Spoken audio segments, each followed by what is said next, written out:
All right, the meeting will come to order. Ms. Gore, will you call the roll? Mr. Benjamin? Present. Ms. Conley? Present. Ms. Williams? Present. Mr. Dunn? Present. Dr. Viox? All right, thank you, Ms. Gore. Dr. Viox could not be here tonight because of a work engagement, could not get away from today. So we will stand and say the pledge and observe a moment of silence. Ms. Speakman, will you lead us in the pledge, please?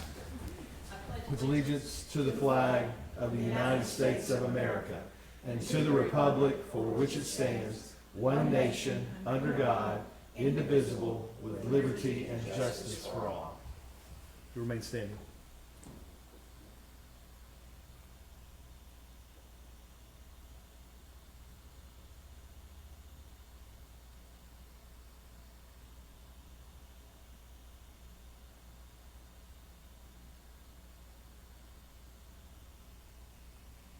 Thank you. You may be seated.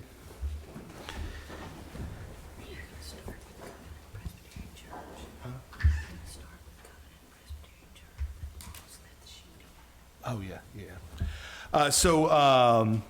Ms. Gore, do we have any citizens' comments? Okay, thank you. I will do that in my report, for sure. So let's do approval of agenda. Do I have a motion to approve tonight's agenda? Mr. Chairman, I move to approve the March 28, 2023 agenda. All right, a motion by Ms. Williams and a second by Ms. Conley. Any opposed? All those in favor say aye. Aye. Any opposed? Ayes have it, the motion carries. We'll move to reports. For my chairman report, I just want to obviously talk about the sad time that we've had this week in our schools. That was just a sad situation, and I'm sure it makes us all think about our own schools, our own children, the state of our nation, the state of kind of where we are, and I think it is, I'm thankful for the work that ACS does, the things that we've put into place here, and I know that they've been reviewing those. I know our staff has been reviewing all that this week, and we'll continue to do as much as we can possibly do to prevent as much as we possibly can. But it's just a sad and tragic situation this week among many others that we've seen this year. Any guys, y'all have any thoughts or anything at all you'd just like to talk about with that? It's just the saddest thing in the world. I mean, I can't even imagine these poor parents. Yeah. God bless them, and students that were there traumatized by, I'm sure, all of that. It's just the saddest thing. I can't understand it. I can't explain it, and it's just very, very sad. Yeah. I would just like to have a moment of silence just for Covenant Presbyterian Yep. School, if we could. Let's do that. We will observe a moment of silence for Covenant Presbyterian.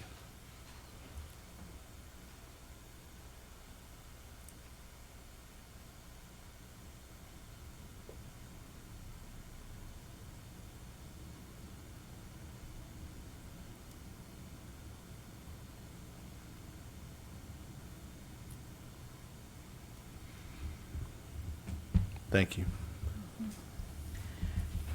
I will move to Chairman's report. I don't have anything from the Chairman's report other than we have some students here from our Collegiate Academy. Why don't you wave your hands in the air, wave them like you just don't care. There you go. They have figured out that we have, there are 2 meetings left before some of them graduate, and they've pushed it down to this last time. So they've pushed it down to the last couple of meetings. You're my people over here. And so we're really glad that you guys are here. Thank you for being here. If you have any questions for us, we're more than happy to answer any questions for you guys. If you're here just to get it done, we understand that too, but thanks for being here tonight.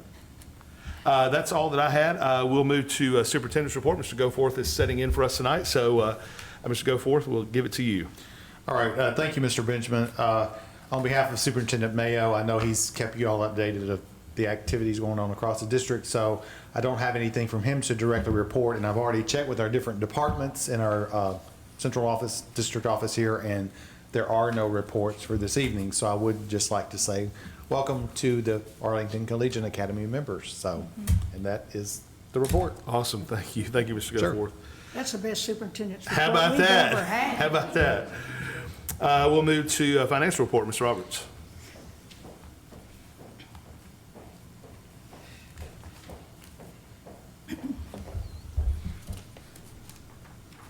Good evening. The financial report as of January 2023, general fund revenues, $28,844,379. Expenditures, $24,820,458.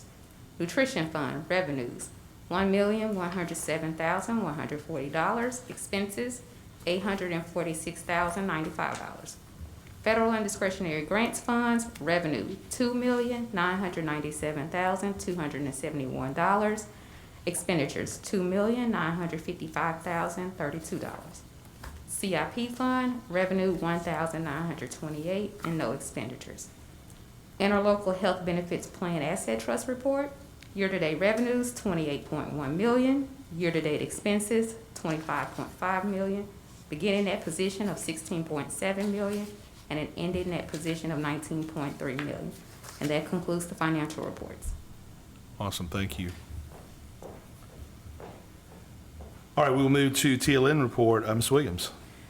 Yes, thank you. Thank you, Mr. Benjamin.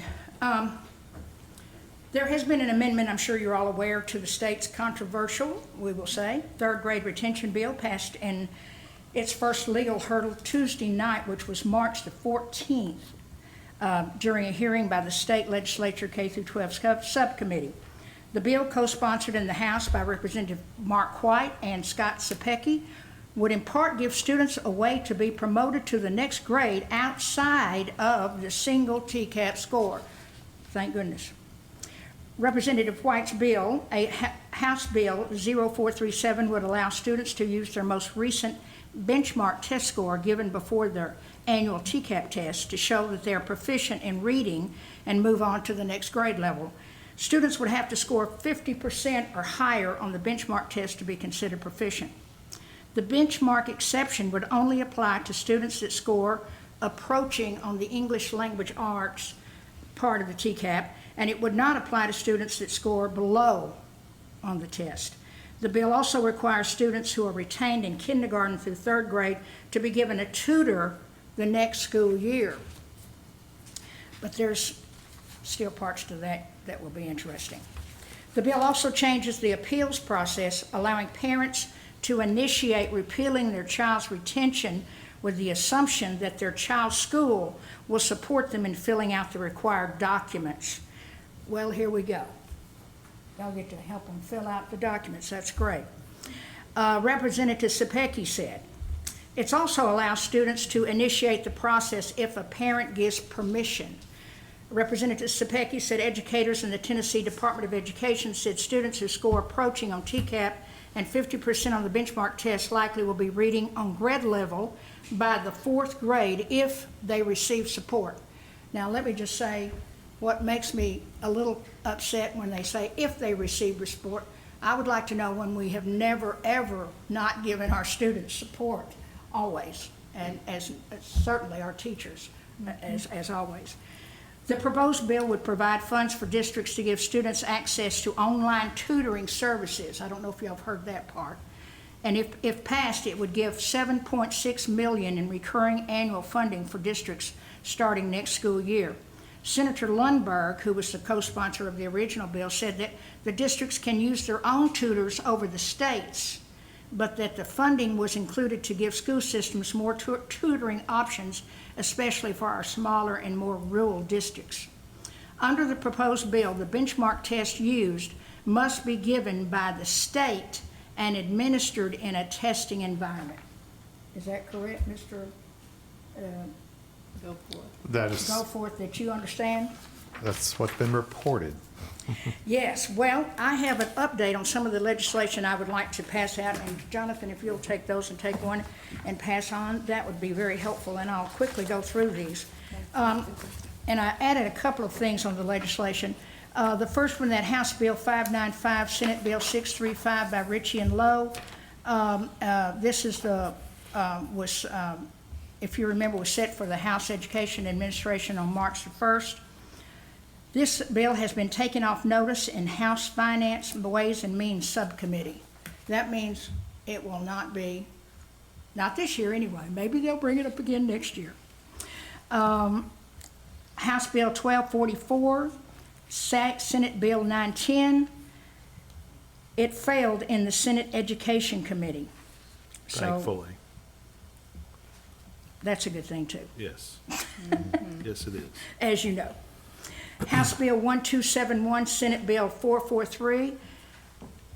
It's requires each LEA and public school to provide homeschool students in good academic standing and students who transfer into the LEA or public school in good academic standing equal access to all academic, arts, and athletic programs, club events, and opportunities offered by the LEA or public school. It passed the Senate. It's been placed on the calendar for the House floor vote.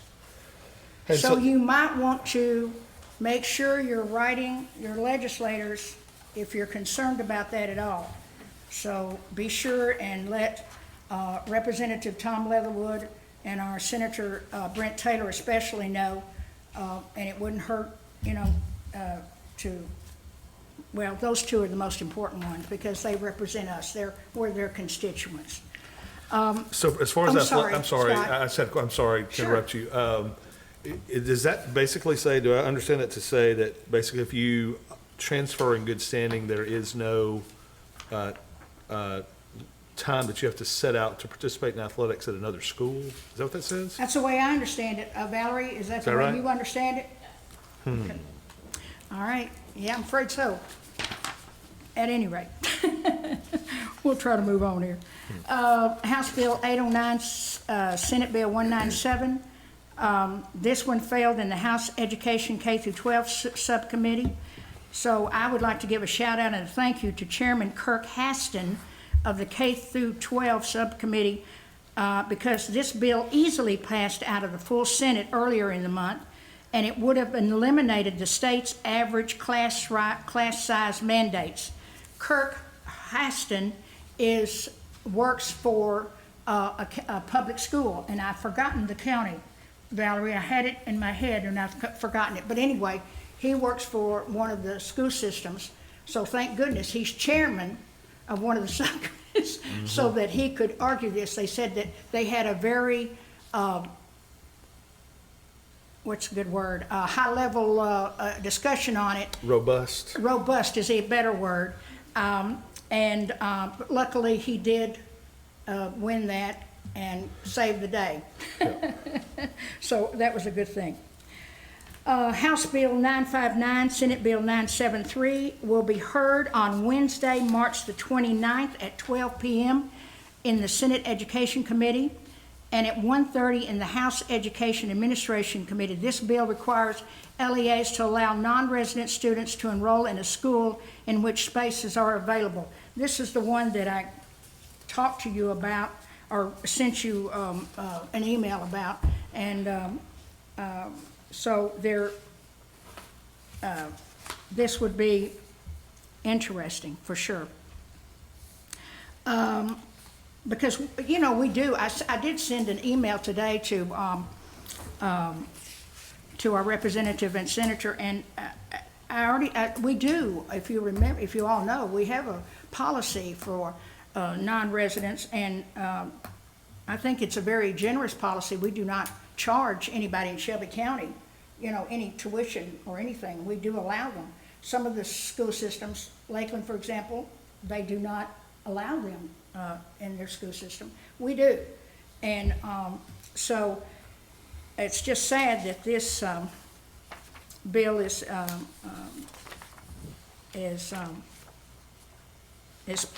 proceeding on because it just, as I said in my email to them, we got to make sure that we're being very fair, but because we do have a policy that says we do look at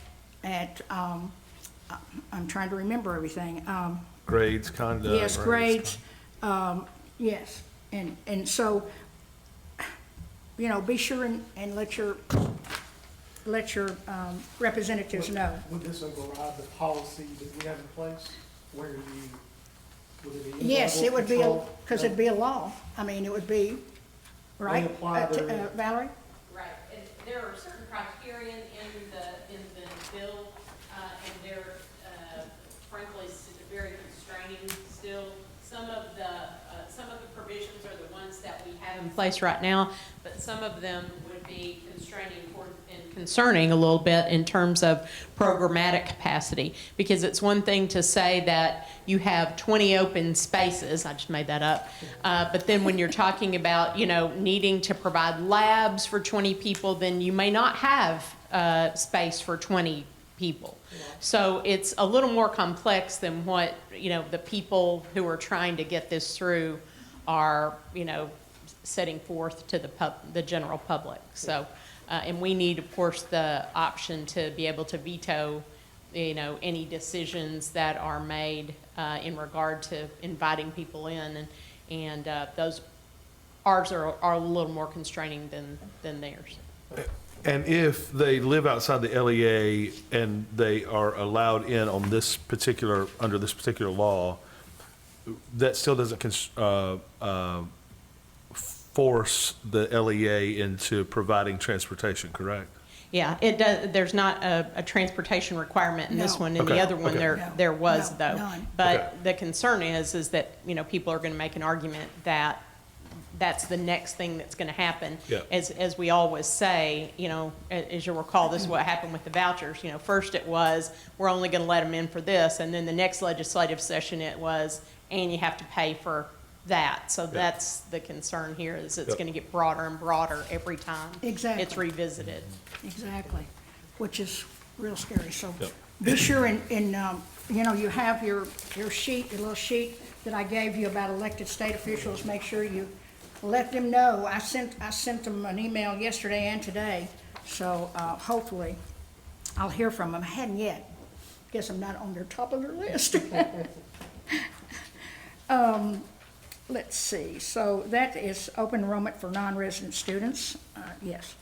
All right, then the House Bill 0437, Senate Bill 0300, third grade retention. Passed the House Education Administration Committee, referred to the Government Operations Committee, and passed the Senate Education Committee as amended, referred to Finance Ways Means Committee. And that's what I talked to you about at the very beginning, about that particular bill. So we'll see, it's changed dramatically from the beginning, but there's still some kind of, what's a good word, Mr.? A lot of unknowns or. Unknowns, yeah, that would be a good one, unknowns about it, because we just want to do all we can for our students and be vigilant about some of these things going through the legislature. Seems like every year it gets tougher and tougher, but be sure, and if you haven't, go ahead and email our legislators and let them know how you feel about this. So, looks like some of them have gone by the wayside, and that's a good thing. Well, let's just keep it going, for sure. Thank All you. right, thank you, Ms. Williams. We'll move on to our consent agenda. Is there a motion to approve the consent agenda? I move to approve, please. Motion by Ms. Conley to approve the consent agenda, second by Mr. Dunn. Is there any discussion? All in favor say aye. Aye. Any opposed? There are none. The ayes have it. The motion passes. We'll move to our business recommended action items. Mr. Goforth. Thank you, Mr. Benjamin. Our first one tonight, item 7A, it's the first item we have listed under our business recommended action items. And this is the recommendation to approve the annual iPad refresh for grades K, 1, 5, and 9 in the amount of $839,603.50. And to give you a little background on what this is something that you've seen before. What we do is we go ahead and like to go ahead and put our iPads on hold for next school year. That way that our students have these iPads readily available in the first few weeks of school. So this is something that we've done before. And we work with Apple in an agreement to make that happen. And just so you know, with this purchase here, this the funds for this will be paid from ESSER and will be next year's budget. And these items will be placed on hold and will not be ordered until that July 1st date. So Okay, it's good. something that we do each year. So it is my recommendation on behalf of Superintendent Mayo to approve the annual iPad refresh for grades K1, 5, and 9 in the amount of $839,603.50. All right, thank you, Mr. Goforth. You have heard Mr. Goforth's recommendation. Do I have a motion to approve? So moved. Motion to approve by Ms. Williams, Second. second by Ms. Conley. Is there any discussion? All right, all those in favor, say aye. Aye. Any opposed? There is none. Ayes have it, the motion passes. Okay, our next item is item 7B, and this item here is for the approval and purchase of the recommended math textbooks K-5 in the amount of $245,298.90 from Savas Envision Math as part of the current State of Tennessee math textbook adoption cycle. So a little background on that. As you know, our schools and across the state have been working with the math textbook adoption and vendors across the country really to decide on what math textbooks to select to move forth for the next 6 years. And we have had many opportunities. I think our teachers are comfortable with our selection process. They, as you voted on the committee, we've had vendor presentations. Actually, Arlington Community Schools actually filmed those vendor presentations to showcase to all of the teachers across the district so they could see.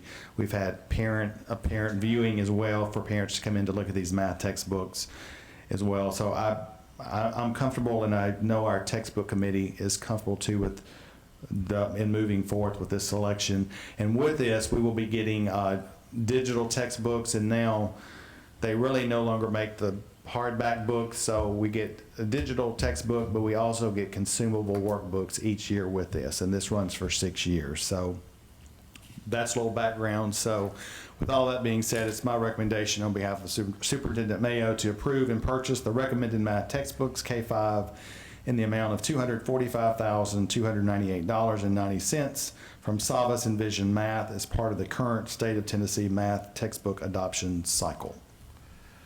All right, you've heard the recommendation by Mr. Goforth. Do I have a motion to approve? So moved. Motion by Ms. Williams, second by Ms. Conley. Is there any discussion? All those in favor say aye. Aye. Any opposed? The ayes have it, and the motion passes. All right, our next item is item 7C, and this item is also for the approval and purchase of the recommended math textbooks for grades 6 through 12 in the amount of $349,976.55 from McGraw-Hill Tennessee Reveal as part of the current State of Tennessee math textbook adoption cycle. So all of the narrative I furnished to you earlier virtually stands with this as well. The one thing I would point out that we are excited about here is that we will have the same math textbook for grades 6 through 12. So when our students transition from middle school to high school, the instructional platform will remain the same. There will not be a learning curve as they transition. Also with math, a lot of that language will remain the same. So our kids from grades 6 through grades 12 will be in the same math textbook, which we think is something exciting that has not happened before. And that is, unfortunately, with math textbooks and adoptions, it's been many years since our teachers have had an official adoption, and so this is something that is very needed in not just our schools, but across the state as well. So with that being said, it's my recommendation on behalf of Superintendent Mayo to approve and purchase the recommended math textbooks for grades 6 through 12 in the amount of $349,976.55 from McGraw-Hill Ten Reveal as part of the current State of Tennessee math textbook adoption cycle. Okay, you've heard the recommendation from Mr. Goforth. Do I have a motion to approve? Motion to approve. Motion approved by Mr. Dunn, second by Ms. Conley. Is there any discussion? I only had one question. I'm Yes, sir. assuming the dollar amounts are mainly for, obviously we have to pay for the technology, but I'm assuming the vast majority of it's in consumables. It would be in consumables, and they do have a fee for those digital textbooks. You wouldn't think so, but they sort of funnel that out as just like a regular Oh. textbook. They have given us some like good deals with this, and usually those consumables they do charge us, and with that, that's a good question, Mr. Benjamin. Also, they will per year, they will throw us in some PD support with that, and those PD support at times could, range for $5,000 or $6,000. But yeah, so it's all encompassing, and like you said, in the past we've always ordered a few textbooks that are the hardback just for our kids, but I think we've come to a point where that's no longer probably feasible for those companies, so they don't have those for us. But so yes, it would be digital textbooks and those consumables. Got you, thank Yep. you. Sure. All right, so any other comments, questions? All those in favor say aye. Aye. Any opposed? The ayes have it, the motion passes. Okay, our last item is item 7D, and this is the recommendation to award bid to Smith Doyle Contractors in the amount of $262,300 for the AMS front parking lot expansion, and grant the superintendent the authority to negotiate the terms of the related contract. So I know Mr. Ruff and Mr. Mayo has shared with you these plans before, and I believe they have, Mr. Ruff, seen these plans also. And this funding here comes from our capital improvement plan, our CIP, so the funding is there. So with that being said, it's my recommendation on behalf of Superintendent Mayo to approve the recommendation to award bid to Smith Doyle Contractors in the amount of $262,300 for AMS front parking lot expansion, and grant the superintendent the authority to negotiate the terms of the related contract. All right, you've heard the recommendation by Mr. Goforth. Do you have a motion to approve? Motion to approve? Motion to approve by Ms. Williams, second by Ms. Conley. Any discussion? All those in favor say aye. Aye. Any opposed? The ayes have it, the motion passes. All right, anything else? All right, we are adjourned.